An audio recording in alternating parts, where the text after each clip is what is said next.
Chandigarh news express में आप सभी का स्वागत है और अब खबरें विस्तार से।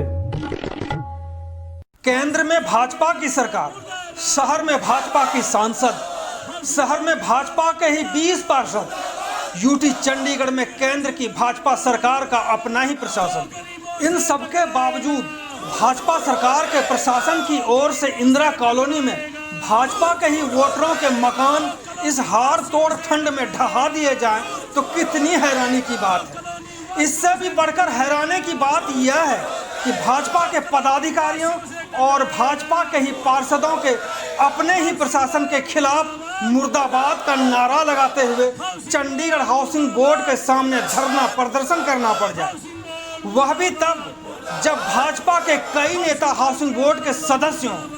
तो भाजपा की केंद्र सरकार के कारण शहर और देश दुनिया में क्या हालत हो रही होगी, इसका अंदाजा आप सहज ही लगा सकते हैं। तो देखें पूरी रिपोर्ट कि किस तरह से हाउसिंग बोर्ड ने भाजपा के वोटरों का मकान ढहा दिया।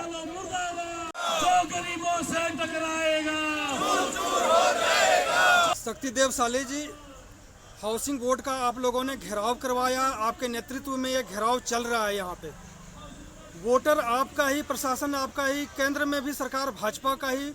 आखिरकार आप भाजपा का विरोध कर रहे हैं या हाउसिंग बोर्ड जो आपका प्रशासन है उसका विरोध कर रहे हैं?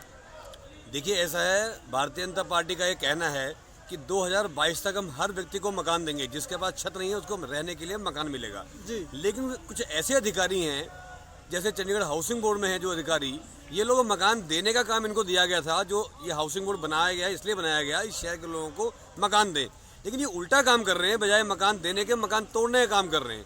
तो इसका जो पर्पज़ है वो डिफीट हो गया। जिस काम के लिए बनाया था अपने लक्ष्य से विमुख हो गए हैं ये लोग। इनको मकान देने का काम दिया था, ये तोड़ने का काम कर रहे हैं। आज भी क्या हुआ, इंदिरा कॉलोनी में सुबह सुबह ये पहुंचे पूरा अपने लाभ लश्कर के साथ और 4 मकानों को तोड़ने का काम शुरू कर दिया। हमारी पार्टी के लोग। कहाँ तोड़ दिया इन्होंने? इंदिरा कॉलोनी मनी माजरा में जी।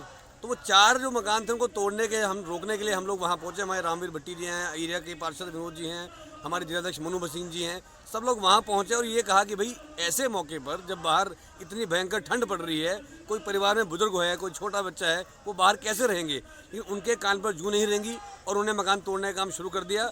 हमारे लोग वहीं बैठ गए कि अब अगर तोड़ना है तो हमारे ऊपर वो ईंटें तोड़ के गिरा दो, सारा काम जो है वो ऐसे करो। कांग्रेस की जब सरकार थी तब भी कॉलोनी नंबर 5 जो है वो ठंडी सीजन में ही तोड़ के गिरा दिया गया था, साफ कर दिया गया पूरी तरह से।